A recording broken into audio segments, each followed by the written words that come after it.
et bienvenue à la chaîne Mathématiques Sciences. Aujourd'hui, je vous présente et expliquer une nouvelle vidéo, qui est donc une vidéo en mathématiques tout simplement pour les secondes. Et dans cette vidéo de mathématiques pour les secondes, nous allons ici apprendre à résoudre des équations dites produits nuls. Alors c'est une notion, on a vu déjà ça en troisième plus ou moins, mais je sais qu'avec le confinement, il y en a beaucoup qui n'ont pas travaillé, en fait pas genre.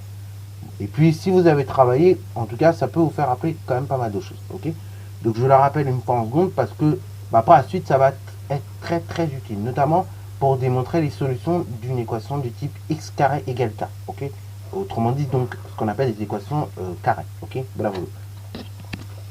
Donc, vous avez peut-être vu la résolution déjà en fin de troisième, mais pour ceux qui ne l'auraient pas vu, vous la verrez en seconde, ok? Voilà, voilà. Parce que c'est dans les programmes de seconde et que c'est obligatoire en seconde. Pas en troisième, mais en seconde. Donc, du coup, ici, vous avez deux équations dites produits nuls. Alors, on va déjà essayer de comprendre la notion de produit nul. Et une fois qu'on aura compris cette notion de produit nul, qui n'est pas très compliquée à comprendre, et on va voir comment ça se résout tranquillement. Ok? Alors, du coup, vous avez bien conscience que si on multiplie quelque chose par 0, et le résultat, forcément, ça va être 0. Ok? Voilà, voilà. Voilà. Donc, si vous avez un produit de facteurs et que au moins un des termes vaut 0, et le produit va valoir 0. Tout simplement. Ok? Le produit est nul. Par exemple, 3 fois 0, ça fait 0. 1 milliard multiplié par 0, ça fait 0. 12 exposant 1 million, ça fait 0. Enfin, multiplié par 0, ça fait 0. Par exemple, je sais pas moi, 1 milliard à l'exposant 1 milliard multiplié par 0, ça fera toujours 0. Ok? À partir du moment où vous multipliez un nombre par 0, le produit est nul. Ok? Ça prend des choses qu'il faut avoir en tête. Deuxième des choses qu'il faut avoir en tête également quand on résout une équation produit nul, c'est que si vous avez un produit de facteurs qui est nul, ok? Si vous avez un produit qui est nul, c'est-à-dire que vous avez au moins un des facteurs qui est nul. Par exemple, si on dit que vous avez un produit qui est nul, dans ce cas-là, c'est-à-dire que vous avez au moins un des facteurs qui est nul. Ok?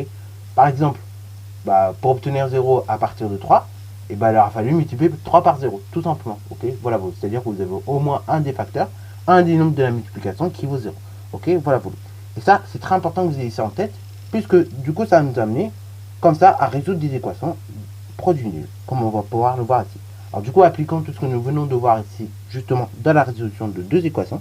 Donc la première, qui est la suivante, 2x moins 1 facteur de 3x plus 4 égale 0.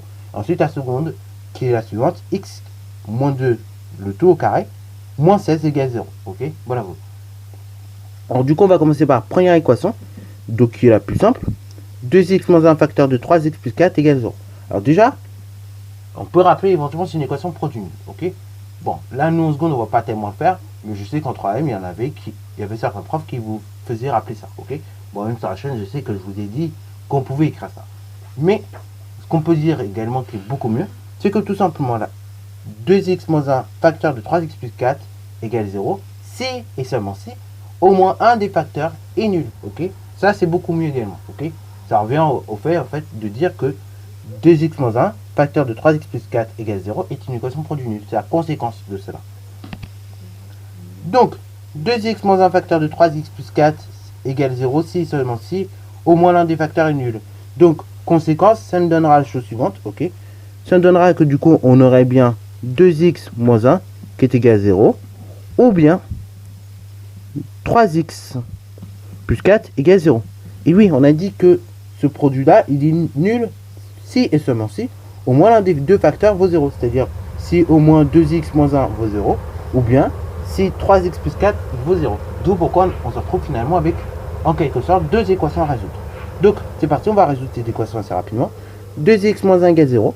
Donc là, ce qui nous dérange ici, c'est le moins 1. Je fais donc plus 1. Ok, sur les deux membres de mon égalité. Ainsi, donc, sur le membre de droite, j'obtiens 1. Et sur le membre de gauche, il me reste juste 2x. Ok, 2x égale 1. 2x égale 1. Donc là, pareil.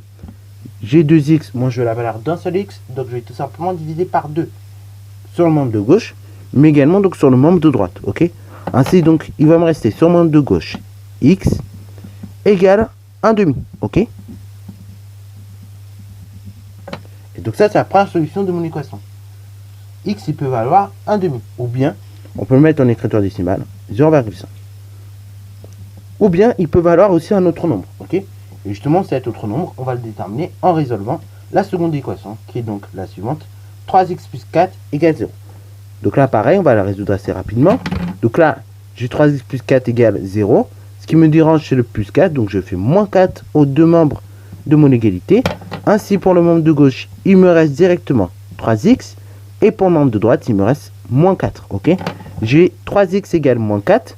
Donc là, pareil, je vais diviser aux deux membres par 3. Ok, ainsi donc, pour le membre de gauche, il me reste tout simplement x. Et pour le membre de droite, il me reste moins 4 tiers. Ok, oui, il n'y a pas plus simple en fait que moins 4 divisé par 3. Ok, d'où moins 4 tiers. Voilà. Alors, donc, les solutions de cette équation, ça peut être soit moins 1,5 ou bien 0,5 ou encore moins 4 tiers. Ok, alors ceci, on va le noter de la manière suivante. Grand S égale entre accolades. Et donc, après, au niveau de ce que vous mettez dans l'accolade, en général, on peut mettre la plus petite solution et après la plus grande. Ça, c'est ce qu'on fait notamment quand on a des inéquations. Mais après, dans le cas des équations, en fait, vous pouvez faire à peu près comme vous voulez. Ok, c'est-à-dire vous pouvez mettre la plus grande solution, la plus petite, comme vous voulez. Ok, bon là, je vais mettre la plus petite et ensuite la plus grande, mais en fait, vous êtes libre de faire comme vous voulez. Donc, S est égal entre accolades, moins 4 tiers, point virgule, 0,5. Ok, ou bien vous pourrez mettre également 1,5, mais c'est mieux 0,5. Ok. Alors du coup, maintenant, on va passer à la seconde équation, qui est un peu plus technique à résoudre. Donc, je vous la remets. C'est donc x moins 2, le tout au carré, moins 16, égale 0. Alors, là, c'est une équation, c'est un peu plus technique à résoudre, puisqu'il faut se rappeler de quelque chose que vous n'aimez pas trop, le calcul littéral. Et oui, dans le calcul littéral, et bah là, vous aviez fait quelque chose d'intéressant. Parce que là, ici, quand je vois l'équation en état, c'est pas une équation produit nul. On est d'accord, il n'y a pas de facteur. Hein, voilà, c'est compliqué d'avoir une équation produit nul comme ça. Par contre, en revanche, on sait qu'à partir de ce genre d'expression, et bon, on peut tout simplement se retrouver avec deux facteurs, ok, notamment en utilisant les identités remarquables. Et vous avez une identité remarquable qui va nous être utile, c'est la toute dernière, donc je vous la redonne, a moins b, a carré moins b carré, qui est donc égal à la chose suivante, a moins b facteur de a plus b, ok. Donc, du coup, c'est cette identité remarquable que je vais utiliser. Alors d'abord, on va faire les choses correctement. X moins 2, le tout au carré, moins 16, égale 0. C'est équivalent à la chose suivante. C'est équivalent donc à x moins 2 au carré, moins 4 au carré. Ok. Et oui. Et ceci, bien évidemment, c'est toujours égal à 0. Ok. Voilà. Et là, bah, je reconnais moi. Je reconnais mon b. Je peux factoriser directement. Ok. Donc, x moins 2, c'est le a. Et le b, c'est le 4. Ok. Et là, je peux directement factoriser. Ainsi, ça va me donner donc la chose suivante. Cette équation-là, elle va être équivalente à la chose suivante.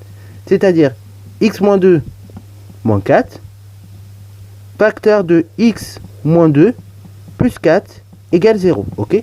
Alors, bien évidemment, cette équation-là, elle va être équivalente également à cette équation-là. C'est-à-dire, on va réduire un petit peu. X moins 2 moins 4, donc autrement dit x moins 6, facteur de x moins 2 plus 4, autrement dit facteur de x plus 2. Et bien évidemment, tout ça égale à 0. Et là, on se retrouve avec une équation produit nul. Ok. Alors, ce symbole-là, j'en reparlerai quand on fera les inéquations. Mais en fait, ce symbole-là, on l'utilise pour dire équivalent à. Ok. Pour dire que deux choses sont équivalentes. Au lieu d'écrire égal, égal, égal, au lieu d'avoir que d'égal, d'égal et que ça fasse moche, en quelque sorte, ces symboles-là, ils vont être bien utiles. Ok. Ça va être utile pour dire équivalent à. Ok. Donc, retenez-le bien, puisque ce symbole-là, on va l'utiliser notamment en mathématiques, mais on peut l'utiliser également en physique-chimie. Quand on est amené à faire des calculs. Je crois que j'ai déjà manipulé sur cette chaîne ce symbole-là, en classe de seconde. En tout cas, bon, si vous l'avez jamais vu, je vous dis, c'est équivalent. Ça signifie équivalent à. Ok. Voilà. Et donc, il faut le connaître. Ça fait partie des symboles à mémoriser. Alors là, du coup, je passe d'une équation, on va dire, où je ne pouvais pas résoudre, à une équation produit nul que je peux résoudre très très facilement. Ok. Là, je reconnais bien une équation produit nul. C'est-à-dire, j'ai un facteur, j'ai un autre facteur, et c'est égal à 0. Ok. Voilà.